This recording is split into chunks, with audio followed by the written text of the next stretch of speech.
Assalamualaikum warahmatullahi wabarakatuh. Halo teman-teman, pada kesempatan kali ini kami dari kelompok 7 akan memaparkan materi yang berjudul Identifikasi Permasalahan Pendidikan pada Komponen-komponen Pendidikan. Sebelum memasuki materi, izinkan saya memperkenalkan anggota dari kelompok 7. Pokok-pokok pembahasan dalam materi kali ini yang pertama masalah terkait pendidik, kedua masalah terkait peserta didik, ketiga permasalahan terkait lingkungan pendidikan, keempat, permasalahan terkait isi pendidikan, kelima, permasalahan terkait metode pendidikan, dan keenam, permasalahan terkait alat pendidikan. Mari kita simak materinya. Untuk materi yang pertama, yaitu permasalahan terkait pendidik. Analisis masalah dan solusi. Untuk masalah yang pertama, adanya guru yang masih lemah dalam menguasai mata pelajaran dan mengelola kelas. Dalam hal ini, masih terdapat guru yang belum sepenuhnya mampu menguasai mata pelajaran yang dibawakan, sehingga hal tersebut akan berpengaruh pada hasil belajar siswa. Solusi untuk masalah tersebut. Yang pertama, yaitu tetap dilaksanakannya program sertifikasi guru agar meningkatnya mutu pendidik. Yang kedua, program pendidikan profesi guru atau PPG sebagai lanjutan dari program sertifikasi jalur portofolio dan PLPG harus menjadi instrumen yang lebih baik untuk menjamin mutu tenaga pendidik. Yang ketiga, mendorong terselenggaranya pengkajian pada masing-masing guru bidang studi dengan mengoptimalkan fungsi MGMP atau musyawarah guru mata pelajaran. Yang keempat, yaitu penyelenggaraan pelatihan atau workshop kurikulum. Yang kelima, guru melakukan evaluasi diri. Kemudian yang kedua, yaitu pada masalah adanya guru yang belum memanfaatkan dan menguasai media pembelajaran berbasis teknologi dan informasi. Kurangnya kemampuan guru dalam memanfaatkan media dan fasilitas-fasilitas yang mendukung pembelajaran terlihat ketika banyaknya media pembelajaran yang hanya menjadi barang pajangan dan simpanan. Solusi untuk masalah ini yaitu, yang pertama, pendidik harus memiliki kesadaran dan kemauan untuk belajar teknologi terkini. Yang kedua, pendidik diberikan penyuluhan tentang pemanfaatan media secara efektif agar menciptakan kondisi belajar yang menarik. Yang ketiga, pendidik harus mampu menciptakan variasi dan inovasi dalam pembelajaran, serta mengoptimalkan pemanfaatan media pembelajaran yang sudah tersedia. Kemudian yang ketiga yaitu pada masalah belum meratanya persebaran guru-guru yang berkualitas. Guru-guru berkualitas banyak tersebar di sekolah-sekolah favorit atau effective school di perkotaan dibandingkan di pelosok desa. Hal ini karena para pendidik melihat jaminan baik dari sisi ekonomi maupun karir yang lebih menjanjikan di sekolah-sekolah tersebut dibandingkan di sekolah di daerah terpencil. Solusi untuk masalah ini adalah pemerintah diharapkan membuat suatu kebijakan tentang persebaran guru-guru berkualitas. Permasalahan terkait peserta didik. Kemudian ada faktor penyebab permasalahan peserta didik. Yang pertama, faktor internal. Kemudian yang kedua, faktor eksternal terbagi menjadi 3, yaitu faktor lingkungan, faktor sekolah, dan faktor ekonomi. Kemudian ada solusi. Yang pertama, seharusnya ada kerjasama yang seimbang antara guru dan orang tua dalam memberikan peran masing-masing untuk para siswa. Yang kedua, terjalinnya komunikasi antar sesama agar permasalahan dapat diselesaikan. Kemudian yang ketiga, siswa berusaha berperilaku baik, berusaha terbuka dan meningkatkan semangat motivasi untuk belajar. Yang ketiga adalah permasalahan terkait lingkungan pendidikan. Permasalahan terkait lingkungan pendidikan diantaranya yang pertama, yaitu tidak memiliki guru atau guru yang tidak terlatih. Masalah terjadi saat guru yang bertugas untuk mendidik anak-anak tidak terlatih dengan baik. Hal ini bisa menyebabkan anak-anak tidak bisa memiliki keterampilan dasar seperti matematika dan bahasa dengan baik. Yang kedua, tidak tersedianya ruang kelas yang memadai. Saat tidak memiliki ruang kelas yang memadai, mereka tidak akan memiliki kesempatan untuk mendapatkan pendidikan yang layak. Yang ketiga, dana pendidikan yang kurang. Banyak masyarakat miskin yang tidak bisa mendapatkan pendidikan yang layak karena masalah biaya yang tinggi. Yang keempat, kekurangan bahan belajar. Hal yang menjadi permasalahan adalah banyak sekali siswa yang tidak memiliki buku pelajaran yang memadai untuk digunakan. Kemudian solusi, yang pertama yaitu memberikan dan mengadakan sosialisasi kepada pelajar di sekolah. Yang kedua, memberikan dan mengadakan berbagai kegiatan penyuluhan kepada pelajar di sekolah. Yang ketiga, memberikan berbagai motivasi dan semangat kepada pelajar di sekolah. Yang keempat, memberikan dan mengadakan kegiatan pelatihan dan pengembangan soft skill pelajar di sekolah. Yang terakhir, memberikan sesuatu hukuman kepada pelajar yang membuat masalah sosial di sekolah. Materi selanjutnya yaitu permasalahan terkait isi pendidikan. Masalah terkait isi pendidikan. Yang pertama, kurikulum Indonesia terlalu kompleks. Siswa akan terbebani dengan segudang materi yang harus dikuasainya.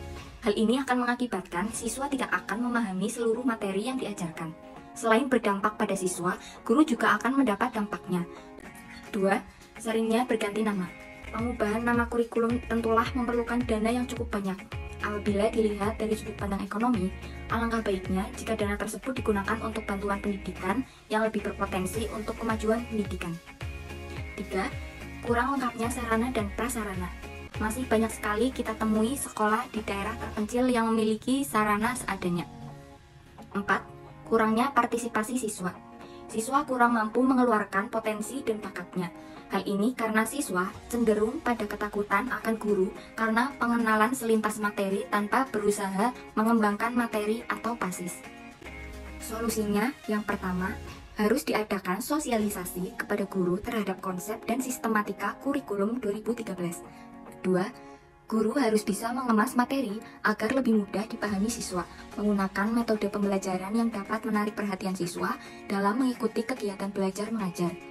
Ketiga, jika sudah menggunakan metode pembelajaran yang menarik, namun siswa tersebut masih belum paham juga tentang materi tersebut, mungkin guru dapat membagi siswa menjadi beberapa kelompok agar siswa merasa lebih nyaman dan mudah untuk memahami materi, namun guru tetap mengawasi agar pembelajaran berlangsung secara kondusif. Materi yang kelima yaitu permasalahan terkait metode pendidikan. Permasalahan terkait metode pendidikan ada 4, yaitu yang pertama, minimnya kompetensi pendidik bidang studi tertentu, lalu yang kedua, minimnya kemampuan pendidik bidang studi dalam memahami karakter masing-masing peserta didik, lalu yang ketiga, ketidakmampuan pendidik bidang studi dalam memilih metode pembelajaran yang tepat dalam proses belajar mengajar, lalu yang terakhir, minimnya kreativitas pendidik dalam memaparkan materi pelajaran. Lalu solusi untuk permasalahan terkait metode pendidikan ada 4. Yang pertama yaitu peningkatan kompetensi melalui program sertifikasi pendidik. Peningkatan kualitas guru juga dapat dilakukan melalui sertifikasi profesi guru. Guru yang dinyatakan lolos dan telah memiliki sertifikat profesi akan mendapatkan tunjangan finansial yang ditujukan untuk meningkatkan kesejahteraan hidupnya. Lalu yang kedua, peningkatan kompetensi pendidik melalui pelatihan penggunaan teknologi digital. Pendidik perlu meningkatkan keterampilannya dalam penguasaan teknologi, khususnya teknologi digital. Hal ini dilakukan untuk menjawab tantangan yang saat ini dihadapi oleh para pendidik pada era revolusi digital.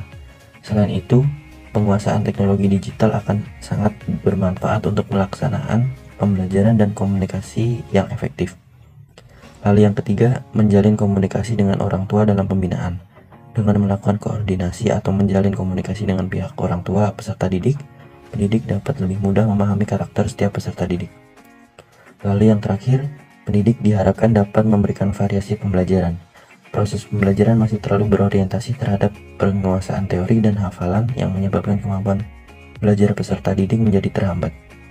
Metode pembelajaran yang terlalu berorientasi pada pendidik cenderung mengabaikan hak dan kebutuhan serta pertumbuhan dan perkembangan peserta didik, sehingga proses pembelajaran yang menyenangkan, mengasihkan, dan mencerdaskan menjadi kurang optimal. Masalah-masalah yang ada dalam alat pendidikan yaitu 1. Kurangnya fasilitas yang memadai untuk keberlangsungan pembelajaran. Yang kedua, kurangnya tenaga pendidikan yang berkualitas sehingga menghambat pembelajaran.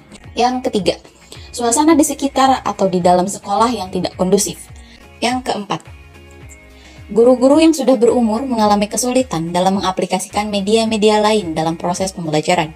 Yang keenam, beberapa guru yang cenderung suka memfokuskan pada murid-murid yang dianggap berpotensi dan memilih mengesampingkan murid-murid yang membutuhkan perhatian lebih. Pemerintah diharapkan bisa memenuhi kebutuhan setidaknya 50% dari kapasitas siswa di sekolah. Berikutnya, menempatkan guru sesuai dari bidang yang ditekuninya, dan sekolah bisa mencari guru lain yang sesuai dengan bidang yang dibutuhkan. Sekolah bisa menggunakan alternatif lain selain menjadikan seorang guru double 2 mata pelajaran. Misalnya, sekolah dapat mengadakan seminar sesuai dengan bidangnya. Selain LKS dan buku paket, setidaknya pihak sekolah dapat menyediakan modul lain untuk memenuhi kebutuhan belajar. Berikutnya, memberikan arahan dasar dalam menggunakan alat-alat modern pada guru-guru yang sudah berumur. Lalu berikutnya, bagaimana guru di kelas menjadi poin penting bagi keaktifan seorang siswa. Jadi, diharapkan guru dapat bersikap adil dan mampu mengapresiasikan dengan baik kekurangan dan kelebihan, setidaknya untuk sebagian besar murid di kelas. Demikian pemaparan materi yang telah disampaikan oleh kelompok kami. Kurang lebihnya mohon maaf. Wassalamualaikum warahmatullahi wabarakatuh.